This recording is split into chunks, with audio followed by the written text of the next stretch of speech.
Hey everyone, welcome to 59 Tops Friday, presented by Wax Pack Wisdom, where we talk baseball history through the cards we love. My name is Jake T. O'Donnell. We built the iconic 1959 Topps baseball set, and in this series, we're going through every card to talk about the players, teams, and people who made up Major League Baseball in 1959. Today, we'll cover cards 60 through 69 in the set. Card number 60 belongs to Bob Turley of the New York Yankees. 1959 was Turley's 8th season in the big leagues. Turley's nickname was Bullet Bob, and with good reason. Longtime MLB first baseman Eddie Robinson said on his podcast in 2020 that Turley was the hardest-throwing right-handed pitcher he faced in his career. While pitching for Baltimore, Look magazine used a bullet timer to determine Turley could reach 98 miles an hour on his fastball. Turley started out with the Browns/Orioles franchise before he was dealt to the Yankees ahead of 1955 in the trade that also netted them Don Larson. Turley immediately flourished in Casey Stengel's rotation, tossing 246 and a third innings with a 3.06 ERA on their pennant-winning club. In 1956, Turley starred in the World Series, striking out 14 and allowing just one run in 11 innings, 9 2/3 of which came in a losing effort in Game 6. His best season came in 1958. Turley won 21 games, completed 19, and had a 2.97 ERA in 245 and a third innings. He was an AL All-Star, finished second in AL MVP voting, and won the 1958 Cy Young Award. In the World Series, Turley won both of his starts versus the Braves and took home MVP honors. Turley never quite lived up to his 1958 campaign thereafter, pitching 4 more seasons in New York before wrapping up his career with the Angels and Red Sox in 1963. Card number 61 belongs to Dick Brown of the Cleveland Indians. 1959 was Brown's 3rd season in the majors. Brown spent 9 seasons primarily as a backup catcher among 4 American League squads: Chicago, Cleveland, Detroit, and Baltimore. He showed good power when he played, especially with the Tigers, hitting 16 home runs in 1961 and 12 in 1962. After the 1959 season, he was part of the trade that sent Minnie Minoso to the White Sox and Norm Cash to the Tigers. Sadly, Brown's career and life were cut short due to a brain tumor. He was a scout for the Orioles for a few years after the tumor was discovered, and he died in 1970 at the age of 35. Card number 62 belongs to Tony Taylor of the Chicago Cubs. 1959 was Taylor's 2nd season in MLB. Born in Cuba, Taylor signed with the Giants as a teenager and eventually made his way to Chicago, where he debuted in 1958. Taylor was a light hitter, but was a steady second baseman, and that allowed him to spend 19 seasons in the majors, mostly with the Phillies, to whom he was dealt in 1960. Taylor also spent parts of 3 seasons with the Tigers. Following his career, he coached in the Phillies, Giants, and Marlins organizations. Taylor was inducted into the Cuban Baseball Hall of Fame, the Phillies Wall of Fame, and the Hispanic Heritage Baseball Museum Hall of Fame. Card number 63 belongs to Jim Hearn of the Philadelphia Phillies. 1959 was the 13th and final season in MLB for Hearn. He was signed by the Cardinals at age 21 out of Georgia Tech, and served 3 years in the Army in World War II before eventually making his MLB debut in 1947. Later, he was dealt to the Giants, where he was a mainstay in the rotation that won the 1951 NL pennant. He threw 8 2/3 innings of 1-run ball in his Game 3 victory over the Yankees in the World Series that year. Hearn tossed 223 2/3 innings for the Giants in 1952 and made the NL All-Star team. He won a World Series ring with the Giants in 1954. After 1956, he was dealt to the Phillies, where he spent the last 3 years of his career as a reliever. Card number 64 belongs to Joe DeMaestri of the Kansas City Athletics. The 1959 season would be DeMaestri's 8th in Major League Baseball.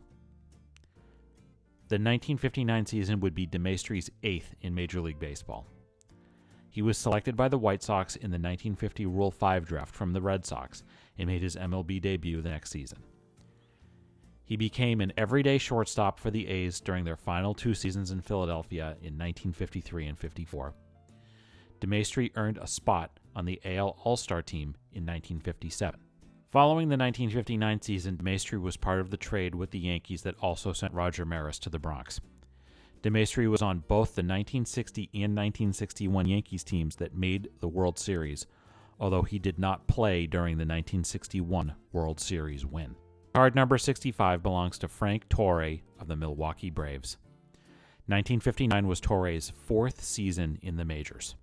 Born in Brooklyn, Torre made his debut with the Braves in 1956 and quickly established himself as their everyday first baseman. He was a stalwart on both the 1957 and 1958 Braves NL pennant-winning squads, hitting .300 and slugging 2 homers in the 1957 World Series over the Yankees. Torre never hit for much power, and in 1959 he started losing playing time to the more powerful Joe Adcock. He was relegated to the minors thereafter, and played parts of 2 seasons with the Phillies in 1962 and 1963. Torre returned to the headlines in 1996 when he received a successful heart transplant while his brother Joe was managing the Yankees to a World Series title. Card number 66 belongs to Joe Ginsburg of the Baltimore Orioles. This was the 9th season in the big leagues for Ginsburg.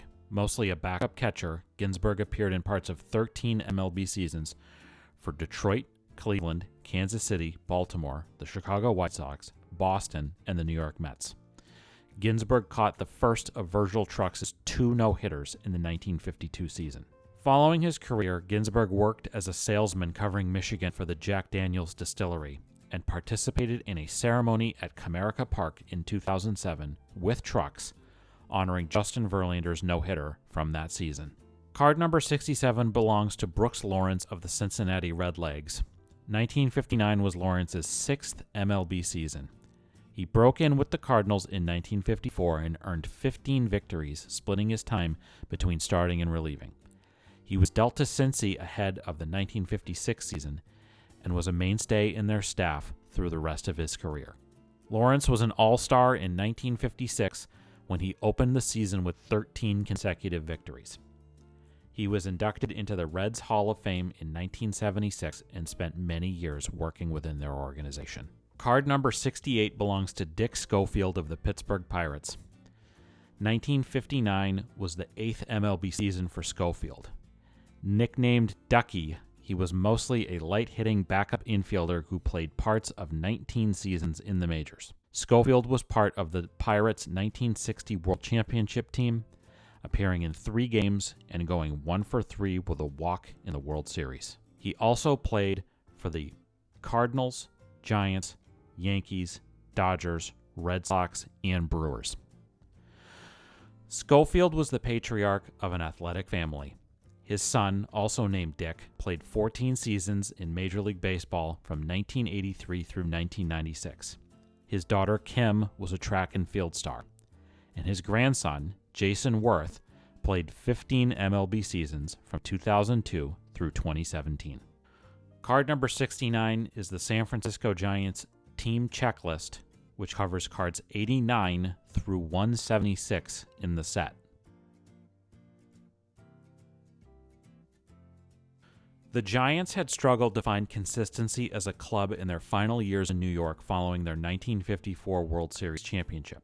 1958 was their first year in San Fran, and they got back to their winning ways, and the Giants would finish above 500 in each of their first 14 seasons by the Bay. In 1959, the Giants had a respectable 83 wins behind an NL-leading 3.47 ERA for manager Bill Rigney's staff.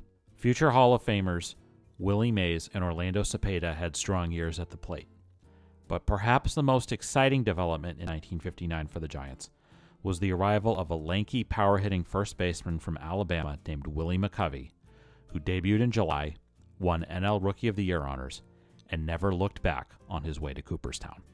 That's going to do it for this edition of 59 Tops Friday on Wax Pack Wisdom. Do you have a story about one of the players, people, or teams we discussed today? Let us know in the comments. We'd love to hear it. If you enjoyed this video, please give it a like and subscribe to our channel so you don't miss any of our Wax Pack Wisdom content. In the video description, you will find our source material for this episode, links to where you can follow us on all social media channels, as well as a list of our favorite nonprofits and charities. Please consider a donation to one of them if you enjoyed this content. Thank you for watching, and we'll see you next time on Wax Pack Wisdom. Take care.